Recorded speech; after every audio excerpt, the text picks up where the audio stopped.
విశ్వకర్ అది మనోడు సగంలో ఉన్నాడు, అది అయిపోగొట్టుకొని వస్తా. అన్న మీ ఫేవరెట్ హీరో జూనియర్ ఎన్టీఆర్ గారు. సో జూనియర్ ఎన్టీఆర్ గారు లైక్ కార్ రిలేటెడ్గా యాక్సిడెంట్స్ గురించి ప్రతి సినిమాలో ముందు ఒక మెసేజ్ ఇస్తుంటారు, చాలా heart felt message. So mechanic రాకి సో కార్స్ బేస్ మీద ఉంది కాబట్టి సో మీరే అంటే మెకానిక్ రాకి నుంచి కార్స్ విధంగా కానీ మీరేం మెసేజ్ ఇద్దాం అనుకుంటున్నారు? మెసేజ్ అయితే ఏమి ఇవ్వట్లేము తమ్ముడు, సినిమాలో అయితే చాలా మెసేజ్ ఉంది, కావాలంటే తీసుకోవచ్చు. అది సపరేట్గా అయితే ఇస్తలేం. అది డైరెక్టర్కి ఒక్కొచ్చు రవితేజ గారు, మీ పోస్టర్స్లో రెంచ్ బార్ ఉంది కదా, అది దాని మీద 28 అని ఉంది. అది ఐ థింక్ మీరు ర్యాండమ్గా పెట్టారు అనుకోవట్లేదు. అది విశ్వక్ గారు ఏజా లేకపోతే ఏంటి స్పెషల్, ఎనీ స్పెసిఫిక్ రీజన్? అంటే ఏదో ఒక చాలా మీనింగ్ ఉండి పెట్టాం అనుకుంటారని చెప్పి చాలా ర్యాండమ్గా పెట్టామండి. సార్ విశ్వక్ చెప్పండి. విశ్వకన్న, మీరు ఇంతకు ముందు మీరు బ్యాక్గ్రౌండ్ లేకుండా వచ్చారు. ఇంతకు ముందు ఒక మూవీ ప్రెస్ మీట్లో మీరు చెప్పారు, కొత్త వాళ్ళకి ఆపర్చునిటీ ఇస్తాను, ఒక మెయిల్ ఐడి చెప్పారు, ఆ మెయిల్ ఐడికి మీరు చేయండి అని చెప్పి. సో అది అక్కడితో ఆగిందా? ఎవరికైనా ఆపర్చునిటీ ఇచ్చారు? మార్చ్లో షూటింగ్ స్టార్ట్, దాంట్లో దగ్గర ఒక 22 మంది కొత్త వాళ్ళకి ఇచ్చినాం అవకాశము. ఆ షూటింగ్ స్టార్ట్ అవుతుంది మార్చ్. విశ్వకన్న ఒకసారి కొత్త వాళ్ళకి ఇస్తేనా అన్న? విశ్వకన్న ఇక్కడ అన్న ఇటు సైడ్. మీరు కంగువా ప్రీ రిలీజ్ ఈవెంట్కి వెళ్ళారు కదా, అక్కడ సూర్య గారిని ఒక క్వశ్చన్ అడిగారు, ఫోటో చూపించి దానికి ఏంటి ఆన్సర్ వచ్చిందా, ఏమొచ్చిందో? హరి గారిని అడగమన్నారు, డైరెక్టర్ హరి గారిని. విశ్వకన్న అన్న ఇటు సైడ్ అన్న. కొత్త వాళ్ళకి ఇచ్చారా? ఎవరికి ఇచ్చారు ఆపర్చునిటీ? ఈ మూవీలో ఎవరైనా there is bunch of new talent coming with that film అండి. I am going to announce mostly Christmas కి with poster I'll come with all the faces. Sir Vishwakanna, NTR గారికి దగ్గరైన వాడు అతి కొద్ది మందిలో మీరు ఒకళ్ళు, అలాగే బాలకృష్ణ గారికి దగ్గరైన అతి కొద్ది మందిలో. ఈ రేర్ కాంబినేషన్ యాక్చువల్గా. ఇది ఇద్దరికి దగ్గరైన వాళ్ళు ఉండటం చాలా రేర్. అది దాంట్లో మీరు ఒక అవుట్ కమర్గా వచ్చేసి బయట నుంచి ఇండస్ట్రీ నుంచి వచ్చేసి ఇప్పుడు ఆ స్థాయి కంపెనీ, ఆ వ్యక్తుల కంపెనీ, ఇద్దరు ప్రముఖ వ్యక్తుల కంపెనీని ఎలా ఎంజాయ్ చేస్తున్నారు, ఎలా ఫీల్ అవుతున్నారు ఆ విషయంలో? I think it's more than cinema, it's అది ఇంకా పర్సనల్ లెవెల్ రిలేషన్షిప్ సార్. అది ఇంకా అది ఇంకా లైఫ్కి సంబంధించింది సార్. అది more than cinema, it's my personal అనుకుంటా. అది విశ్వక్ గారు ఎక్కడండి? నా పేరు రాజా. మీ లైఫ్కి సంబంధించిన ఒక విషయం నేను కొంచెం లోతుకెళ్ళి మాట్లాడతాను. డిఎన్ఏ నమ్ముతారా మీరు? ఒక ఎగ్జాంపుల్ చెప్తాను. ఎవరికన్నా అంటే బాలయ్య బాబు డైలాగ్ లాగా, ఎవరికన్నా సమస్య వస్తే దండం పెడతారు, మేము దానికి పిండం పెడతామంటారు. మీ డిఎన్ఏ పిండం పెట్టేలాగా ఉంది అంటే సమస్యలకి. ఎలా అంటే ఒక ఎగ్జాంపుల్ చెప్తాను. మీ నాన్నగారు చాలా చిన్న వయసులో దిల్సుఖ్ నగర్ థియేటర్ దగ్గర ఎవరో చిన్నపిల్లడప్పుడు ఒక 4 కొడితే మీ నాన్నమ్మ గారు తీసుకెళ్ళి ఆయన కరాటీ నేర్పించారు. ఇంకెప్పుడు అప్పటి నుంచి ఆయన కరాటే రాజు అయిపోయారు. మీరు సినిమా ఇండస్ట్రీలో సెటిల్ అవ్వడానికి, బాగా ఎస్టాబ్లిష్ అవ్వడానికి ఎవరో ఎందుకు నేనే అని చెప్పేసి అక్కడ కూడా సమస్యను దాటి మీ నాన్నగారే ప్రొడ్యూసర్ అయిపోయారు. ఇప్పుడు మీకు ఎవరన్నా రివ్యూవర్స్ కానీ ట్రోలర్స్ కానీ అంటే అన్వాంటెడ్గా కావాలని టార్గెట్ చేసి కానీ క్రిటిసైజ్ చేస్తే మిమ్మల్ని మీరు ఆపుకోరు, ఫిల్టర్ చేయరు, వాళ్ళకి పిండం పెట్టేస్తారు. సో ఇది మీ డిఎన్ఏ, దీన్ని మీరు ఇంకా మార్చలేరు అని నేను అంటాను. Yes sir? No? Yes sir. డబ్బులు కొట్టండి.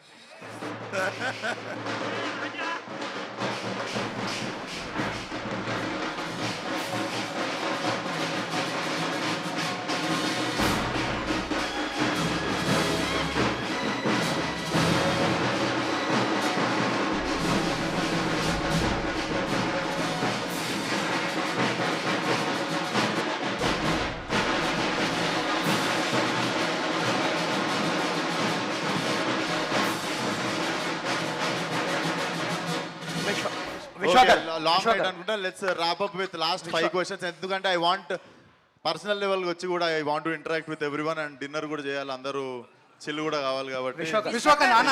ఫార్మల్ మీటింగ్, కెమెరాలు బంద్ చేసి చిల్ అయిదాం. విశ్వకన్న ఒక క్వశ్చన్ అన్న. మీరు బాలయ్య బాబు గారు అలాగే ఎన్టీఆర్ గారు ఒకేసారి మల్టీ స్టార్లుగా ఇద్దరు ఒకేసారి అడిగితే ఎవరికి ఓకే చెప్తారు? అలాగే మీరు సిక్స్ ప్యాక్ ఎప్పుడు చూపించబోతున్నారు? అది ఏ సినిమాలో చూపించబోతున్నారు? అదా, 6 ప్యాక్ నీకు March 29th చూపిస్తాను, బర్త్డే ఆ రోజు. అండ్ ఫస్ట్ క్వశ్చన్కి ఆన్సరా తర్వాత చెప్తా. విశ్వక్ గారు మీరు కాయిన్స్ పొగిడితేనే ఎందుకు ఇస్తున్నారు? మిమ్మల్ని ఇంప్రెస్ చేస్తేనే ఎందుకు ఇస్తున్నారు?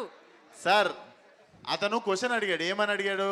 ఇక్కడ అడిగింది కానీ ఇవన్నీ impress చేస్తే ఆయన ఇంట్రెస్టింగ్ క్వశ్చన్ అడిగాడు. మీరు ఒక హార్ట్ బ్రేక్ అయినోడిని ఫిక్స్ చేస్తారా, కార్ ఫిక్స్ చేస్తారా, లేదా సొసైటీలో? అది ఎంత మంచి క్వశ్చన్ అండి, అతను ఎంత గొప్ప మాట మాట్లాడాడండి. ఆ క్వశ్చన్ కి, ఆ ఫేస్ కట్ కి మనం ఇచ్చే వాల్యూ ఏంటండి అసలు? ఇంకొకటి సో విశ్వకన్న ఒకటి యాక్చువల్లీ నేను ఇన్నోవేటివ్ ఉన్నప్పుడు, ఆయనకి మా నాన్న చిన్నగా ఉన్నప్పుడు నిజంగా అది రియల్ కొడితే మా నాన్నమ్మ తీసుకెళ్ళి కరాటే క్లాస్ లో జాయిన్ చేసింది. ఆయన రీసెర్చ్ నచ్చింది నాకు, ఇక్కడ R&D నచ్చింది. సో ఇన్నోవేటివ్ ఉన్నప్పుడు ఇస్తున్నది. అండ్ ఆయన మహానుభావుడు, ఆయన ఎంత గొప్ప విషయం చెప్తారా చెప్పినా ఎవరికి తెలియని పాయింట్ చెప్పారు. సరే, అయితే మొన్న ప్రీ రిలీజ్లో వరంగల్లో మాట్లాడుతూ ఇకపై క్రిటిక్స్ గురించి కానీ నా ట్రోలర్స్ గురించి కానీ ఈ సినిమా తర్వాత నేను మాట్లాడను అన్నారు. ఎందుకు వీళ్ళందరికీ దూరంగా ఉంటానంటున్నారు? దూరంగా ఉండడం కాదు, నేను జస్ట్ ఇన్ఫర్మేషన్ ఇస్తున్నా. నా లెక్క మీరు కూడా మిగిలిన వాళ్ళకి కూడా నేను ఇన్ఫర్మేషన్ ఇస్తున్నా. ఎట్లా అంటే రోల్ మోడల్ అనుకోండి. అంటే ప్రతిసారి ఒకరి మీద ఒకరు చిరాకు పడుతుంటే నాకు నచ్చలేదు. రివ్యూయర్లు ఏమో సినిమా వాళ్ళకి మేము నచ్చం అనుకోవడము, సినిమా వాళ్ళు ఏమో రివ్యూయర్లకు మనం నచ్చడం అనుకోవడం, ఇది ఉండకుండా యాక్చువల్లీ ఎవరి పని వాళ్ళు చేసుకుంటూ వెళ్ళిపోదాం దానికి ఫస్ట్ శంకుస్థాపన చిన్న అవేర్నెస్ ప్రోగ్రామ్ చేద్దాం అనుకుంటారు. దానికి ఆ రోజు కొబ్బరికాయ కొట్టినట్టు. అంటే ఈ వార్ వల్ల మూవీ అంటే అదే దాని వల్ల మూవీ పోతుందని ఒక ఎనాలిసిస్కి వచ్చారా? లేదు, జస్ట్ అందరు మెంటల్ పీస్. నేను బేసిక్గా ఈ మధ్య మెంటల్ పీస్ ఎట్లా ఇద్దాం అందరికి, పీస్ అదేంటి మెంటల్ పీస్ ఎట్లా స్ప్రెడ్ చేద్దాం, ప్రశాంతంగా బతుకుడు ఎట్లా అని అందరికీ కొంచెం మార్గదర్శిలా మారుతున్నా.